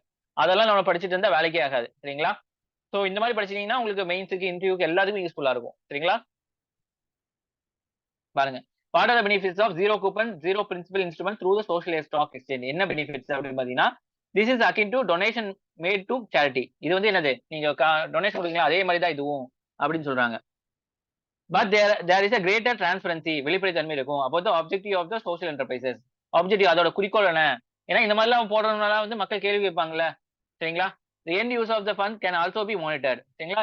இந்த ஃபண்ட் வந்து எதுக்காக யூஸ் பண்ணப்பட்டிருக்கு அப்படிங்கிற மாதிரி நம்ம தெரிஞ்சுக்கலாம். Since the enterprises have to disclose the details of money utilised and balance the amount remaining exchange. சரிங்களா? கண்டிப்பா அவங்க அதெல்லாம் வந்து அப்டேட் பண்ணி ஆகணும். The listing provides visibility to the social enterprises and helps them to approach the public at regular intervals if they can show good outcomes. சரிங்களா? இந்த மாதிரி போடுற மூலியமா என்ன ஆகும், அவங்களுக்கு வந்து மக்கள்கிட்ட வந்து நல்ல வரவேற்பு இருக்கும். சரிங்களா? Hence an exchange listing ensures checks and balances such as disclosing the purpose of raising fund and providing a timeline of their utilization. சரிங்களா? சோ இதெல்லாம் வந்து எப்படிலாம் வந்து காசு வருது, எப்படிலாம் எந்தெந்த வகையில யூஸ் பண்றாங்க அதெல்லாம் உங்களுக்கு டைம்லைனா கிடைச்சிரும். The requirement to submit annual impact report audit by social audit firms will add to the element of transparency. அப்புறம் social audit firms வந்து என்ன செய்யலாங்க, நீங்க வந்து உங்களுக்கு நீங்க யார் யார் ட்ரைனிங் எடுத்தவங்களோ அவங்களுக்கு எல்லாம் வந்து ஆடிட் பண்ணுவாங்க, கேட்பாங்க. அதெல்லாம் வந்து ப்ரொவைட் பண்ற மூலியமா உங்களுக்கு அக்கௌண்டபிலிட்டி இருக்கும். Hence this framework offers the host of advantages such as transparency, trust, efficiency, cost saving இதெல்லாமே இருக்கும். ஏன்னா திடீர்னு நம்ம வந்து ஒரு கம்பெனிக்கு டொனேஷன் கொடுக்குறோம், அந்த கம்பெனி வந்து அந்த ஃபண்டை அதுதான் யூஸ் பண்றானா இல்ல வந்து வேற ஏதாச்சும் யூஸ் பண்றாங்கிறது நமக்கு வந்து தெரியாம இருக்கும். சரிங்களா? அவன் வந்து மேனிபுலேட் பண்ணிடுவான். ஆனா இந்த மாதிரி இவங்க வந்து கண்டிப்பா வந்து என்ன செய்யணும், ஸ்டாக் எக்ஸ்சேஞ்ச் எல்லாம் வந்து இது பண்ணி இருக்கிறதுனால எல்லா விஷயத்தையும் டிரான்ஸ்பரண்டா இருந்தா ஆகணும். அப்பதான் இதெல்லாம் உள்ள கொண்டு வர முடியும்.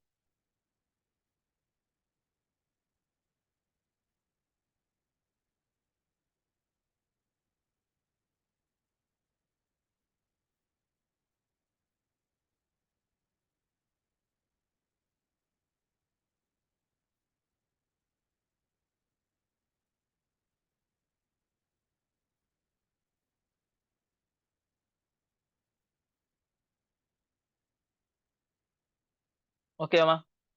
SEC creative space where philanthropists, impact investors, NPOs can converse and and each contribute to shared vision of the most sustainable equitable future. சரிங்களா? இவங்கெல்லாம் தான் பெரிய பெரிய ஆளுங்க. சரிங்களா? நம்மள மாதிரி ஆளுகளை விட இன்னும் பெரிய பெரிய ஆளுகள் நிறைய காசு வச்சிருப்பாங்கல்ல.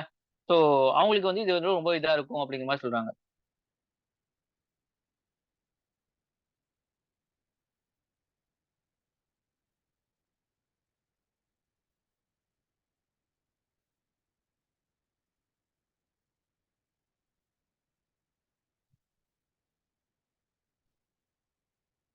அடுத்து பார்க்கலாம். இந்த ஆர்டிகல் புரிஞ்சுல உங்களுக்கு? இதெல்லாம் வந்து மக்களோட தரத்தை உயர்த்தணும்னா என்னலாம் பண்ணலாங்கிற சொல்லும்போது, இந்த மாரி இன்னோவேட்டிவா கரண்ட் அஃபேர்ஸ் ஓரியன்டடா நீங்க ஆன்சர் தந்தீங்க அப்படின்னு சொன்னா, உங்களுக்கு தான் அதிக மார்க் கிடைக்கும். ஏன்னா, உங்கள சுத்தி பேர் நெறைய எக்ஸாம் எழுதுறாங்க. அவங்கலாம் என்ன செய்வாங்க, பழைய எடுத்துக்காட்டு தான் வச்சிருந்தா எழுதுவாங்க தவிர, கரண்ட் அஃபேர்ஸ்ல இந்த மாரி இதெல்லாம் வந்து எடுத்து எழுத மாட்டாங்க. ஸோ நீங்க எழுதும்போது திருத்தவங்களுக்கு என்னது புதுசா தெரியும். புதுசா தெரிஞ்சாலே உங்களுக்கு மார்க்ஸ் விழுந்துரும். எ எ காம்படிட்டிவ் எக்ஸாம பொறுத்தவரைக்கும், உங்க பக்கத்துல இருக்கவங்களோட நீங்க எப்படி வந்து டிஃபரெண்ட்டா இருக்கீங்க, எவ்வளவு இன்னோவேட்டிவா இருக்கீங்க, அப்படிங்கிற பட்சத்துல தான் உங்களுக்கு மார்க் வரும் தவிர, பக்கத்துல இருக்கவங்க அப்படியே நம்ம எழுதலாம் அப்படின்னு சொன்னா, நம்மளுக்கு அந்த மார்க் கம்மியா தான் கிடைக்கும். சரிங்களா? 1 மார்க் அதிகமானாலும் நம்மளோட ரேங்க் வந்து எங்கேயோ போயிரும். சரிங்களா? ஸோ அதெல்லாம் தான் முக்கியம். ஓகேவாம்மா? பாருங்க. Builds on CEC and EC proposals just and structured mechanism nothing else. சரிங்களா? ஸோ இங்க பாருங்க. இது வந்து ஆன் செலக்ஷன் எலக்ஷன் கமிஷனர்ஸ் ஹிந்துல வந்திருக்கு 17. The proposed CEC and other ECs appointment condition service terms of bill 2023 still put power with the executive for appointing a CEC and does not instill the confidence discuss. சரிங்களா? ஒரு bill கொண்டு வந்திருக்காங்க. சரிங்களா? இது பொறுத்த வரைக்கும் எலெக்ஷன் கமிஷன் ஒண்ணு இருக்குமா? சரிங்களா? உங்களுக்கு தெரியும். அவங்க தான் வந்து எலெக்ஷன் நடத்துறாங்க. ஸோ அதுல பாத்தீங்கன்னா 3 பேர் தான் முக்கியமானவங்க. ஒன்னு வந்து சீஃப் எலெக்ஷன் கமிஷனர்ஸ், ஒன்னு வந்து அஹ், ஒன்னு 2 பேர் வந்து உங்களுக்கு என்னது ஸ்டேட் எலெக்ஷன் கமிஷன். சரிங்களா? எலெக்ஷன் கமிஷனர்ஸ் சொல்லுவாங்க. ஸ்டேட்னு சொல்ல விட எலெக்ஷன் கமிஷனர்ஸ் சொல்லுவாங்க. ஸோ இவங்க தான் இது பண்ணுவாங்க. ஓகேவா? ஸோ இந்த இடத்துல வந்து உங்களுக்கு ஈக்குவல் பவர் தான் இருக்கும். ஆனா சில சமயம் வந்து சீஃப் எலெக்ஷன் கமிஷனர் இதாகும் உங்களுக்கு. ஸோ இந்த பாடி வச்சு தான் வந்து அவங்க வந்து டிசிஷன்ஸ் எடுக்கிறது எல்லாமே. ஸோ இவங்கள வந்து அப்பாயின்ட்மெண்ட் பண்றது எப்படி? அப்படிங்கிறது தான் இங்க பிரச்சனை. ஏன்னா இவங்கள வந்து கவர்மெண்ட்டுக்கு சாதகமா இருந்துட்டாங்க அப்படின்னு சொன்னா, கவர்மெண்ட் தேர்தல்ல இருக்கிற ஆட்சி தான் இருக்கும். ரூலிங் பார்ட்டி தான் வந்து ஆட்சி செய்வாங்க. ஸோ இவங்களுக்கு வந்து என்னது கரெக்டானவங்க இருந்தா மட்டும் தான் வந்து என்ன செய்ய முடியும்? கரெக்டான எலெக்ஷன் நடந்துட்டு ஆப்போசிஷன் பார்ட்டிக்கு ஒரு சான்ஸ் இருக்கும். புரிஞ்சுங்களா? ஸோ எலெக்ஷன் கமிஷன்ங்கிறது ஒரு நாட்டோட டெமோக்ரஸியை நிர்ணயிக்கிறவங்க. சரிங்களா? அதான் வந்து கான்ஸ்டிடியூஷனல் பர்சன் சொல்றாங்க. அவங்களுக்கு அவ்வளவு பெரிய அதிகாரம் இருக்கு. புரிஞ்சா? ஸோ பாருங்க. What does the constitution say with regard to appointment of election commissioner? இந்த எலெக்ஷன் கமிஷன் அப்பாயின்மெண்ட் பத்தி நம்ம அரசியலமைப்பு என்ன சொல்றாங்க அப்படிங்கறத பார்க்கலாம். சரிங்களா? ஆர்டிகல் 324 என்ன சொல்லுது அப்படின்னா, provides for composition of election commissioners of India. At present it consist of CEC and 2 ECs. சரிங்களா? இந்த ஆர்டிகல் என்ன சொல்லுது? 3 பேர் இருக்கணும். ஒரு வந்து சீஃப் எலெக்ஷன் கமிஷனர், 2 பேர் வந்து எலெக்ஷன் கமிஷனர்ஸ், மொத்தம் 3 பேர் இருக்கணும்னு சொல்லியிருக்கு. The constitution provides the appointment of CEC, EC shall subject to the provision any law made by the parliament that made by the president. So என்ன சொல்லுது அப்படின்னா, எப்படி அவங்களை அப்பாயின்மெண்ட் பண்றதுங்கிறது பார்லிமெண்ட் கையில வந்து ஒப்படைக்கப்பட்டிருக்கு. சரிங்களா? ஸோ பார்லிமெண்ட் செய்யணும் ஒரு லா மூலியமா அவங்க எப்படி தேர்ந்தெடுக்கலாம் அப்படிங்கிற சட்டத்தை கொண்டு வரணும். சரிங்களா? அந்த சட்டத்தை தான் இது. சரிங்களா? இந்த சட்டத்துல நிறைய பிரச்சனைகள் இருக்குன்னு சொல்றாங்க. கவர்மெண்ட்டுக்கு ஃபேவரா இருக்கு அப்படிங்கிற மாதிரி அப்போசிஷன் பார்ட்டி எல்லாம் சொல்றாங்க. சரிங்களா? ஸோ வந்து made by the president. Bill கொண்டு வந்தாங்கன்னா பில்ல வந்து சைன் பண்ணாதான் வந்து உங்களுக்கு என்னது ஆக்டா மாறும். புரிஞ்சுங்களா? ஸோ பார்லிமெண்ட் பிரசிடென்ட் அவங்க 2 பேருக்கு கையில தான் இருக்கு. while the existing parliamentary law provides for the condition of service is silent with respect to appointments. சரிங்களா? அவங்கள வந்து எப்படி என்ன குவாலிஃபிகேஷன் இருக்கணும், என்ன சர்வீஸ் எவ்வளவு வருஷத்துக்கு இருக்கணும், அதெல்லாம் வந்து இந்த இருக்கக்கூடிய எல்லாம் வந்து சொல்லுது. ஆனா அவங்களோட அப்பாயின்மெண்ட் பத்தி வந்து எதுவுமே சொல்ல மாட்டேங்கிறாங்க. இருக்கிறதெல்லாம் அப்படிங்கிற மாதிரி சொல்றாங்க. The appointments till date are made by the president. சரிங்களா? அது அவங்கள வந்து இப்ப வரைக்கும் யாரு வந்து தேர்ந்தெடுத்திருக்கா? பிரசிடென்ட் தான் தேர்ந்தெடுக்கிறாங்க. The central government and there is no mechanism for ensuring independence during the appointment process. சரிங்களா? சோ இதுல வந்து எந்த ஒரு மெக்கானிசம் இல்ல. பிரசிடென்ட் யார சொல்றாங்களோ அவங்க தான் வந்து election commissioner, chief election commissioner. சரிங்களா? பிரசிடென்ட் யாரு? ஆளுங்கட்சியோட கைப்பாவே தான். சரிங்களா? சோ அப்படிங்கிற பட்சத்துல வந்து இது ஒரு இண்டிபெண்டன்ஸா இருக்காது. சோ எலெக்ஷன் கமிஷன்லாம் வந்து ஆளுங்கட்சியோட கைப்பாவையா தான் இருப்பாங்க அப்படிங்கிற மாதிரி சொல்றாங்க. இப்போ உங்களை வந்து ஒருத்தர் தேர்ந்தெடுக்கிறாரு. சரிங்களா? அப்போ அவங்களுக்கு ஃபேவரா தான் நடந்துக்குவீங்க நீங்க. நீங்களே சொல்லுங்க. கவர்ன்மெண்ட் உங்கள அப்பாயின்ட் பண்ணுது. இப்ப கவர்ன்மெண்ட்க்கு சாதகமா தான நடப்பீங்க. அந்த நன்றி உணர்வு இருக்கும்ல. சோ அந்த மாதிரி இருக்கக்கூடாது. சரிங்களா? ஏன்னா எலெக்ஷன்ங்கிறது டெமோக்ரஸியோட முக்கியமான விஷயம். சோ நீங்க வந்து பாரபட்சம் இல்லாம நடந்துக்கணும் அப்படின்னு சொன்னா, அந்த அப்பாயின்மென்ட் பண்றதுல வந்து நெறைய பேர் இருக்கணும். வெறும் வந்து பிரசிடென்ட் மட்டும் இருக்கக்கூடாது. Opposition party, chief justice of India இவங்கெல்லாம் தான் முடிவு பண்ணணும். யார் வந்து எலெக்ஷன் கமிஷன் போடணும் அப்படின்னு சொல்லிட்டு. அப்ப என்ன ஆகும் உங்களுக்கு நிறைய பேர் தேர்ந்தெடுக்கிறதுனால யாருக்கும் சாதகமும் பாதகமும் இல்லாம நடந்துக்குவாங்க. சரிங்களா? புரிஞ்சா நானு உங்களுக்கு இந்த மாதிரி எல்லாம் வந்து எந்த ஒரு வீடியோஸ்லயும் எந்த ஒரு யூடியூப்லயும் இந்த மாதிரி எல்லாம் வந்து இறங்கி எக்ஸ்பிளனேஷன் பண்ண மாட்டாங்கம்மா. ஸோ உங்களுக்கு நான் வந்து என்னோட years of experience of learning and டீச்சிங்ல உங்களுக்கு சொல்லிட்டு இருக்கேன் அதெல்லாம். புரிஞ்சா? பாருங்க. What was the judgement of Supreme Court in March 2023 with record of appointment of CEC என்ன வந்து ஜட்ஜ்மெண்ட் கொடுக்குறாங்க அப்படின்னு சொன்னா பிஐஎல் பப்ளிக் இன்ட்ரெஸ்ட் லிட்டிகேஷன், அதாவது நம்ம மக்கள் சார்ந்து ஒரு லிட்டிகேஷன் போடுறாங்க. சரிங்களா? Was filed by Anoop Baranwal 2015 to issue direction to set up an independent collegium like system for the appointment of CEC and EC. சரிங்களா? இப்போ கொலிஜியம் அப்படின்னு சொன்னா 4-5 பேர் இருப்பாங்க. சரிங்களா? 1 2 3 4 இருப்பாங்க. அவங்க என்ன செய்வாங்க, ரெக்கமெண்ட் பண்ணுவாங்க 1 2 3ன்னு சொல்லிட்டு. ஸோ அவங்க ரெக்கமெண்ட் பண்ணதுல இருந்து ஒரு 2 பேர்த்த வந்து என்ன செய்யணும், கவர்மெண்ட் வந்து அப்பாயின்ட் பண்ணணும். புரிஞ்சா? இதுதான் வந்து கொலிஜியம் சிஸ்டம் சொல்லுவாங்க. புரியுதா? ஸோ இந்த மாதிரி நீங்க வந்து பண்ணணும் அப்படிங்கிற மாதிரி வந்து சுப்ரீம் கோர்ட்டுக்கு என்ன செய்யறாங்க, லிட்டிகேஷன் போடுறாங்க மக்கள் சார்பில். ஸோ சுப்ரீம் கோர்ட் அதை பார்த்துட்டு என்ன சொல்லியிருக்கு, March 2023 health been legislative vacuum due to absence of any parliament law. So இது வந்து வேக்கம் அப்படின்னு சொன்னா வெற்றிடம் இருக்கு, நம்ம சட்டத்துல ஒரு வெற்றிடம் இருக்கு, பார்லிமெண்டோட லா இல்ல, 23 வருஷமா வந்து எந்த இது அப்பாயின்மெண்ட் பண்றதுக்கான லா இல்ல அப்படிங்கிற சொல்றாங்க. அதனால சுப்ரீம் கோர்ட் வந்து அதோட பவர் ஆர்டிகல் 142 படி வந்து எந்த விஷயத்துக்கு வேணாலும் வந்து அந்த சுப்ரீம் கோர்ட் என்ன செய்யலாம், நீதி நிலைநாட்டுறதுக்காக என்ன வேணாலும் சட்டத்தை கொடுக்கலாம், என்ன வேணாலும் பண்ணலாம். அது சுப்ரீம் கோர்ட்டோட அல்டிமேட் பவர் ஆர்டிகல் 142. சரிங்களா? ஆர்டிகல் 142 கீழ தான் வந்து இந்த பேரறிவாளன் இவங்களுக்கு வந்து கேஸ் போனாங்கல்ல, யாராவது ராஜீவ் காந்தியை வந்து கொன்னவங்க, அவங்களுக்கு விடுதலை கொடுத்தாங்க. ஏன்னா சுப்ரீம் கோர்ட்டோட எக்ஸ்ட்ரானரி பவர். சரிங்களா? அதுக்கு மீறி வந்து யாரும் இல்ல. சரிங்களா? ஒரு ஒரு நீதியை ஒரு நியாயத்தை நிலைநாட்டணும் அப்படின்னு சொன்னா எந்த விஷயத்திலையும் சுப்ரீம் கோர்ட் என்ன செய்யலாம், 142 யூஸ் பண்ணி அதோட தீர்ப்பு கொடுக்கலாம். சரிங்களா?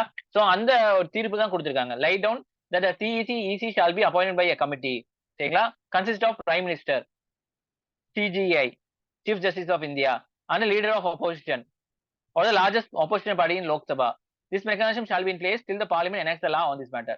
So இவங்கெல்லாம் சேர்ந்து தான் வந்து என்ன செய்ய முடியும், சிஇசி இசியை வந்து என்ன செய்யணும், செலக்ட் பண்ணணும் அப்படிங்கிறது. எது வரைக்கும் அப்படின்னா ஒரு லா கொண்டு வர வரைக்கும், பார்லிமெண்ட் ஒரு லா கொண்டு வர வரைக்கும் இப்போதைக்கு டெம்பரரியா இவங்களா சேர்ந்து தான் வந்து எனது எலெக்ஷன் கமிஷனர்ஸ் வந்து அப்பாயின்மெண்ட் பண்ணணுங்கிற மாதிரி சுப்ரீம் கோர்ட் வந்து ஒரு தீர்ப்பு கொடுத்துட்டாங்க. புரிஞ்சுங்களா? Supreme court had made a strong reference to the various institutions supporting institutional democracy that have independent mechanism for appointment of its members like National State Human Rights, CBI, Information Commission, Lockpol. So இதெல்லாம் பாத்தீங்கன்னா இந்த மாதிரி ஆட்களை வச்சுதான் என்ன செய்யறாங்க, இதோட heads எல்லாம் வந்து அப்பாயின்ட் பண்றாங்க. அதே மாதிரி தான் இதுக்கும் இருக்கணும்னு சொல்லிட்டு ஏன்னா சுப்ரீம் கோர்ட் சொல்லியிருக்காங்க. ஓகேவா? ஸோ இது மூலியமா என்ன ஆகும், லீடர் ஆஃப் அப்போசிஷன் கவர்மெண்ட்டுக்கு எதிரானவங்க, சிஜே நியூட்ரலா இருப்பாங்க, பிஎம் அந்த கவர்மெண்ட். புரிஞ்சுங்களா? இப்ப இவங்க எல்லாம் சேர்ந்து இது பண்ற மூலியமா என்ன செய்யும், இதாகும் உங்களுக்கு நல்ல ஒரு இம்பார்ஷியலான ஒரு ஆள் வருவாங்க. ஓகேவா? ஒரு 2 மினிட்ஸ் பாங்க சொல்றாங்க.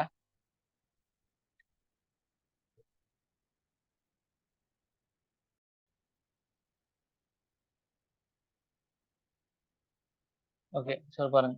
What was the previous recommendation with regard to the appointment of CEC EC. இதுக்கு முன்னாடி யார் யார் ரெக்கமெண்டேஷன் கொடுத்தாங்க அப்படின்னா Dinesh Goswami committee on electoral reforms. இவங்க என்ன செய்வாங்க, எலெக்ஷன் வந்து எப்படி ரிஃபார்ம் பண்ணணும்னு சொல்லிட்டு ஒரு கமிட்டி வச்சுட்டு அவங்க கமிட்டி என்ன செய்வாங்க, எல்லாம் ஆராய்ச்சி பண்ணி ரிப்போர்ட்டை கவர்மெண்ட் தருவாங்க 1990. And law commission 255th report on electoral reforms 2015 இவங்களும் தந்திருக்காங்க. As judges, CEC and EC should be appointed by a committee. The Prime Minister இருக்கணும், Chief Justice of India இருக்கணும், Leader of Opposition of largest opposition party. இதைப்படி தான் வந்து supreme court இப்போ வந்து rulings கொடுத்திருக்காங்க. Part of the best practice of globally. உலகளாவிய லெவலில் என்ன பெஸ்ட் பிராக்டிஸ் அப்படின்னு சொன்னா the international practice for selection of and appointment of members of the electoral body varies between different democracies.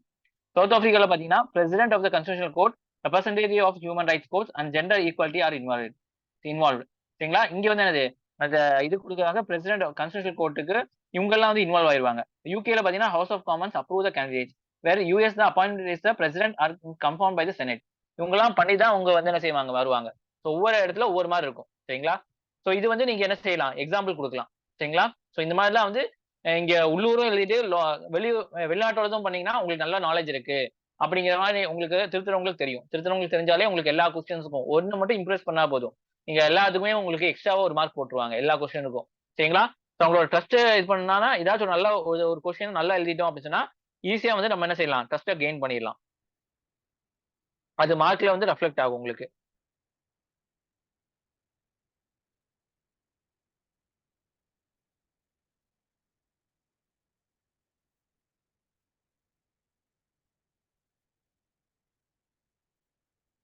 பாருங்க. How does the CEC and other EC appointment condition of service terms office bill 2023 proposed appointment? சரிங்களா, இப்போ ஒரு bill கொண்டு வந்திருக்காங்க. யாரு? Government bill கொண்டு வந்திருக்காங்களா? இந்த பில்ல வந்து பிரசிடென்ட் வந்து சைன் போடணும். சைன் போட்டாங்க அப்படி சொன்னா அதுக்கப்புறம் தான் இந்த பில் வந்து ஆக்டா மாறும். சரிங்களா? சோ இந்த பில்ல வந்து பார்லிமெண்ட்ல வச்சு லோக்சபா, ராஜ்யசபா 2 பேருமே அப்ரூவ் பண்ணணும். அப்ரூவ் பண்ணாதான் வந்து பிரசிடென்ட்க்கு அனுப்புவாங்க. அப்புறம் தான் பிரசிடென்ட் சைன் பண்ணுவாங்க. புரிஞ்சுங்களா? The CEC and other ECs shall be appointed from the persons who are holding or have held the post equal to the rank of Secretary of Government of India. சரிங்களா? So யார் மூலியமா appoint பண்ணுவாங்க? Secretary லெவலுக்கு rank இருக்கவங்க தான் appoint பண்ணுவாங்க. There shall be search committee headed by Minister of Law and Justice. So ஒரு committee இருக்கும். அது பேர் சர்ச் கமிட்டி. இது வந்து யாரு ஹெட் பண்ணிருப்பாங்க? Minister of law and justice. யாரு? கவர்மெண்டோட ஆளு. Who shall prepare the panel of 5 persons of consideration of selection committee. இவர் தான் வந்து லா மினிஸ்டர் தான் வந்து இந்த செலக்ஷன் கமிட்டில ஒரு 5 பேர் இருப்பாங்கல்ல. இந்த 5 பேர் யார் யாருன்னு முடிவு பண்ணுவாங்க. The CEC and the EC shall be appointed by the president on the recommendation of selection committee. இவங்க யாரு ரெக்கமெண்ட் பண்றாங்களோ அவங்கள தான் பிரசிடென்ட் என்ன செய்வாங்க? அப்பாயிண்ட் பண்ணுவாங்க. Consists of prime minister. Selection committee யார் யார் இருப்பாங்க அப்படின்னு சொன்னா உங்களுக்கு அது prime minister, leader of opposition, Lok Sabha and union cabinet minister to be nominate and prime minister. சரிங்களா? இங்க யார் யார் இருப்பாங்க உங்களுக்கு? சோ பிரைம் மினிஸ்டர் இருப்பாங்க. அப்புறம் யார் இருப்பாங்க? லீடர் ஆஃப் அப்போசிஷன் இருப்பாங்க. அப்புறம் வந்து என்னது? Union cabinet minister nominate by prime minister. Prime minister nominate பண்ண ஒரு மினிஸ்டர். சரிங்களா? இவங்க தான் வந்து அப்பாயிண்ட் பண்ணுவாங்க. அப்போ வந்து அதுக்கும் இதுக்கும் என்ன வித்தியாசம் அப்படின்னா சிஜிஐ இங்க இல்ல. இங்க சிஜிஐ இல்ல. சரிங்களா? இப்ப வந்து என்னது? இப்ப இந்த 3 பேர்னா வந்து 2 பேர் யார் சொல்றாங்களோ அவங்க தான் ரெக்கமெண்டேஷன் லிஸ்ட் போவாங்க. புரிஞ்சுங்களா?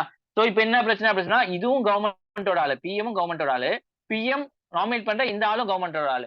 இங்க இது மட்டும் தான் கவர்மெண்ட்டுக்கு ஆப்போசிஷன் பார்ட்டி. அப்ப என்ன ஆகும் உங்களுக்கு? 3 பேர் இருக்கீங்க அப்படின்னு சொன்னா 2 பேர் ஒரு விஷயம் சொல்றீங்கன்னா அந்த விஷயம் தான் நடக்கும். அந்த ஒருத்தர் வந்து அந்த விஷயம் சொல்லலாம், அது அவங்கள வந்து ஓரம் கட்டிடுவாங்க. சோ புரிஞ்சா? இப்ப வந்து இவங்க 2 பேரும் யார சொல்றாங்களோ அவங்க தான் வந்து என்னது? இந்த எலெக்ஷன் கமிஷனா மாறுவாங்க. புரிஞ்சா? சோ இப்ப இந்த இடத்துல என்னது உங்களுக்கு பயாஸ்டா நடக்கிறதுக்கு நிறைய விஷயங்கள் இருக்கு. கவர்மெண்ட் சாதகமான ஆளு உள்ள வரக்கு வாய்ப்பு இருக்கு. இதே நீங்க சிஜிஐ உள்ள கூட்டிட்டு போய் பாருங்க. உங்களுக்கு இப்ப என்னது? இந்த இந்த ஆளை எடுத்துட்டு சிஜிஐ உள்ள போய் பாத்தீங்கன்னா உங்களுக்கு என்னது? கவர்மெண்ட்டுக்கு எதிரானவங்க இது வந்து இது பண்ணலாம். புரிஞ்சா? So it is for the first time the parliament proposing a structured mechanism for identification of suitable persons of post of CEC and EC. இதுதான் ஃபர்ஸ்ட் டைமா வந்து இந்த இதுக்காக ஒரு பில் கொண்டு வந்திருக்காங்க. The bill removes CGI from the selection process that was laid on the Anoop Baranwal cases. சரிங்களா? சோ இந்த கேஸ் அனு பார்வால் கேஸ் மூலியமா இப்ப நடந்துட்டு இருக்கிறது சிஜிஐ இருக்கிறாங்க உள்ள. ஆனா இந்த இதுல பாத்தீங்கன்னா சிஜிஐ இல்ல. புரிஞ்சா? சோ இது ஒரு பிரச்சனையா போயிட்டு இருக்கு. இப்ப கவர்மெண்டோட ஆளே வந்து அந்த சிஇசி ஆனாங்க அப்படின்னா கவர்மெண்ட்டுக்கு சாதகமா தான் நடந்துக்குவாங்க எலெக்ஷன்ஸ் எல்லாமே அப்படிங்கிற மாதிரி சொல்றாங்க. ஏன்னா ஒருத்தவங்க ஜெயிச்சதும் கூட செல்லாதுன்னு சொல்லக்கூடிய அதிகாரம் யாருக்கு இருக்கு? எலெக்ஷன் கமிஷனர்ஸுக்கு இருக்கு. சோ ஞாபகம் வச்சுக்கோங்க. சோ கவர்மெண்ட் சாதகமா 4-5 எலெக்ஷன்ஸ் வந்து என்னது நல்லா நடக்காட்டினாலும் நடந்துன்னு சொல்லி அவங்க சொல்லிட்டாங்க அப்படின்னு சொன்னா முடிஞ்சு தோழி. அவங்க தான் அவங்க வந்து ஆட்சிக்கு வருவாங்க. சரிங்களா? How to be the present development. While proposed the bill moves the appointment of process from just an executive decision to a committee based election, it is still titled the favor of incumbent government. இது வரைக்கும் எக்ஸிக்யூட்டிவா decision எடுத்தாங்க. President யார் சொல்றாங்களோ அவங்க தான் இது வரைக்கும் இருந்துச்சு. இப்ப என்னது அது? ஒரு கமிட்டியே வச்சாங்க. இருந்தாலுமே வந்து என்னது? இந்த மாதிரி சிஜிஐ இல்லாதனால அது வந்து கவர்மெண்ட்டுக்கு தான் இன்கம்பன்ட் அப்படின்னா ஆட்சி செய்யறவங்க இதுதான் சாதகமா இருக்கும்.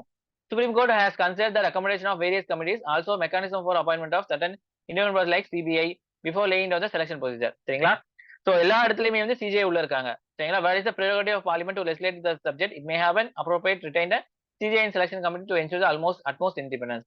சிஜிஐ உள்ள கொண்டு வந்தாதான் உங்களுக்கு இண்டிபெண்டன்ஸ் இருக்கும். அந்த தனிப்பட்ட முறையில் அது அதிகாரம் இருக்கும் அப்படிங்கிற மாதிரி சொல்றாங்க. Experts said that it will instill a great deal of confidence in the public about the function of ECI if it leaves the selection under the new law made by the anonymous decision by proposed selection committee. சரிங்களா? இப்பவே வந்து EVM எல்லாம் பிரச்சனை அப்படின்னு சொல்லி எல்லாத்தையும் வந்து opposition party எல்லாம் சொல்லிட்டு இருக்காங்க. இப்ப இதுவும் கொண்டு வந்துட்டாங்க அப்படின்னு சொன்னா அவ்வளவுதான். எல்லாருமே வந்து ட்ரஸ்ட் இருக்காது மக்கள்கிட்ட அப்படிங்கிற மாதிரி கொண்டு வந்துட்டாங்க. ஏன்னா மக்களோட ட்ரஸ்ட் இருந்தாதான் எலெக்ஷன் நடக்கும். எலெக்ஷன் நடந்தாதான் நம்மளோட ஆட்சியாளர் இருப்பாங்க. ட்ரஸ்டே இல்லைங்கிற பட்சத்துல வந்து எலெக்ஷன் நடக்கிறதுக்கு வாய்ப்பு இல்ல. நிறைய பேர் ஓட்டு போட மாட்டாங்க. பிரச்சனையா போயிடும் எல்லாமே. இப்ப புரிஞ்சா என்ன பிரச்சனைங்கிறது உங்களுக்கு புரியுதா? இஷ்யூஸ் புரியுதா? சிஇசி இசியோட செலக்ஷன் ப்ராசஸ்ல தான் பிரச்சனை. இது வரைக்கும் வந்து பிரசிடென்ட் தான் பண்ணிட்டு இருந்திருக்காங்க. அப்புறம் சுப்ரீம் கோர்ட் கைட்லைன்ஸ் படி சிஜிஐ கொண்டு வந்து லீடர் ஆஃப் ஆப்போசிஷன் பார்ட்டி அப்புறம் வந்து என்னது உங்களுக்கு பிரைம் மினிஸ்டர் நாமினேட்டர் இவங்களாம் வச்சுதான் பண்ணாங்க. இப்ப இவங்க கவர்மெண்ட் வந்து புதுசா பில் கொண்டு வந்திருக்காங்க. அதுல சிஜிஐ இல்ல. சரிங்களா? இதுதான் மேட்ரு. ஓகேவா?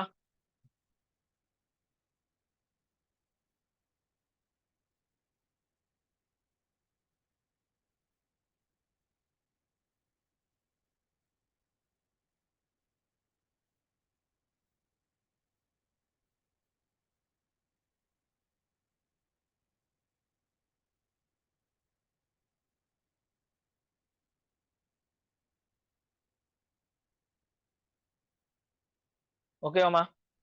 ஓகே. தொடர்ந்து பாருங்க. So fluid and complex situation இந்த மயான்மர். மயான்மர்ல நல்ல பிரச்சனை போயிட்டு இருக்கு. India should adopt strategic pragmatism. சரிங்களா? ஒரு ஒரு ஒரு நல்ல ஒரு ஸ்ட்ராட்டஜிக்கா நிறைய டிசிஷன் எடுக்க வேண்டிய நிலைமை இருக்கு. மயான்மர் பசில் இது மாதிரி. Recent development Myanmar may post challenges to India's foreign policy and will have significant impact of security north eastern state. ஏன்னா நம்ம மயான்மர் எங்க இருக்கு? நார்த் ஈஸ்டர்ன் ஸ்டேட்ஸ், அதாவது அஸ்ஸாம், சிக்கிம் அந்த சைடு தான் இருக்கு. ஸோ அங்க என்ன பிரச்சனை ஆகுது, இங்க எஃபெக்ட் ஆக கூட வாய்ப்பு இருக்கு. சரிங்களா? Military coup escalated into war against the country's long running insurgency. சரிங்களா? இப்போ மிலிட்டரி கூப், அதாவது இந்த டெமோக்ரஸி ஆட்சி, இதான் Aung San Suu Kyi Nobel prize win பண்ணியிருக்காங்க. இவங்கள வச்சுதான் வந்து ஆட்சியா இருந்துச்சு. திடீர்னு வந்து மிலிட்டரி என்ன செஞ்சாங்க, இவங்கள தூக்கி உள்ள போட்டுட்டு மிலிட்டரியோட அதிகாரத்தை கொண்டு வந்துட்டாங்க. இன் Tatmadaw or military is a powerful institution of entrenched economic interest until recently go robust support from China. சரிங்களா? இவங்க தான் வந்து மிலிட்டரியில இருக்காங்க. இவங்க தான் பவர்ஃபுல் சப்போர்ட். சரிங்களா? China sees Myanmar as a integral component of its Belt and Road Initiative. சரிங்களா? சைனாக்கு வந்து மயான்மர் முக்கியம். எப்படிங்கிற பட்சத்துல அவங்க வந்து ஒரு ஒரு பாதையை வந்து உருவாக்குறாங்க. வந்து ஏசியாவையும் யூரோப்பையும் இணைக்கிற ஒரு இது மாதிரி. சரிங்களா? ஸோ அதுல வந்து மயன்மார் கூடயும் ரோடு போட்டு இருக்காங்க. சரிங்களா? பாதை இருக்கு. ஸோ அந்த பாதையை வந்து போகணும் அப்படின்னு சொன்னா அந்த இடத்துல வந்து சண்டை இல்லாம இருக்கணும். ஸோ அதுக்காகவே வந்து என்னது சைனா வந்து தலையில் நுழைக்கிறாங்க. Insurgency group that three brotherhood alliance 3BA others ghost given gains in the key areas along India and China border. இவங்க மூணு பேர் சேர்ந்து வந்து இந்தியா சைனா பார்டர்ல நிறைய டவுனை வந்து பிடிச்சிருக்காங்க. யாரு? மயன்மாரோடது. Over the past several months, more than 3BA and Operation 1027. என்ன கேட்பாங்க? 3BA Operation 127 recently seen news. Operation 4 option கொடுத்துருவாங்க. இது படிச்சா மட்டும்தான் இது மயான்மர் இது சம்பந்தப்பட்ட விஷயம் அப்படிங்கிறது தெரியும். புரிஞ்சுங்களா?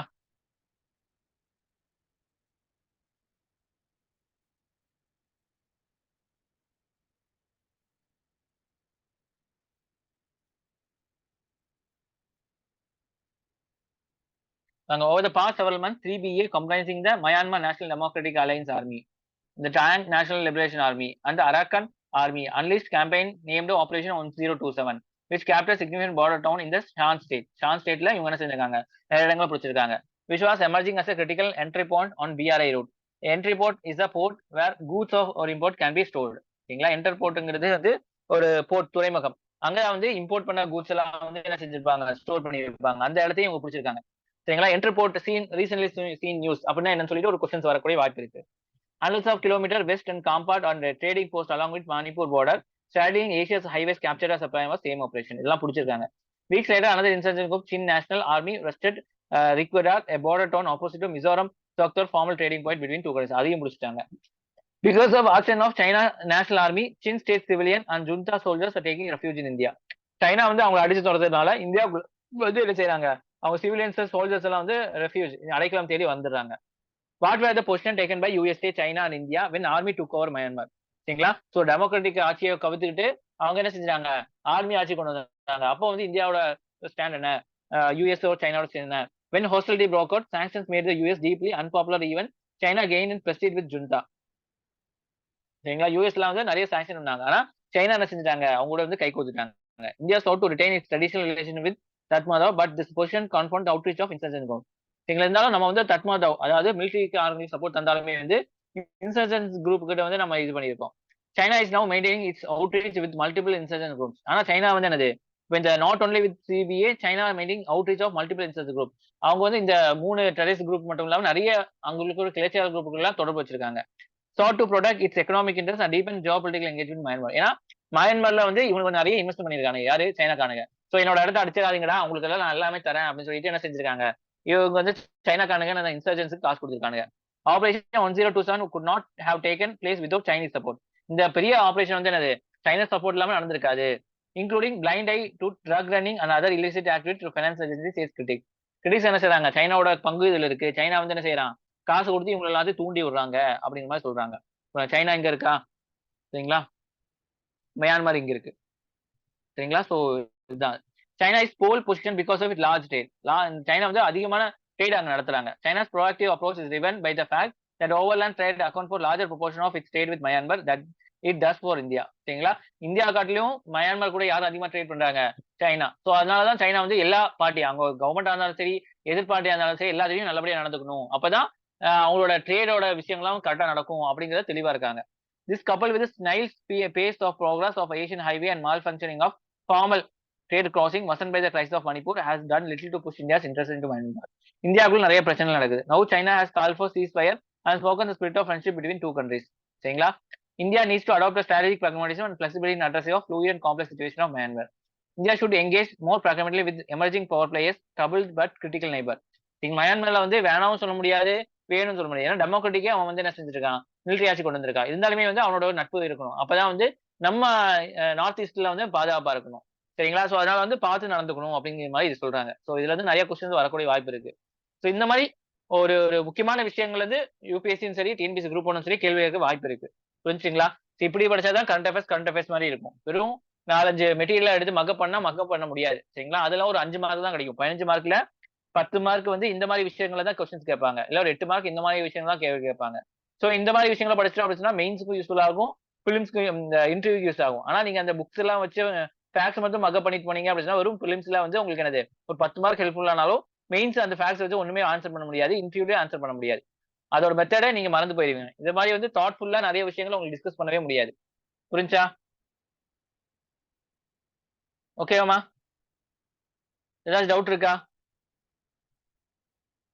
ஹேமா, ஆயிஷா, ஃபர்ஹான், அஸ்ஃபக், ஹாரிஸ், மாலிக் ஓகேவா? Okay sir. ஓகே ஓகே தேங்க்யூமா.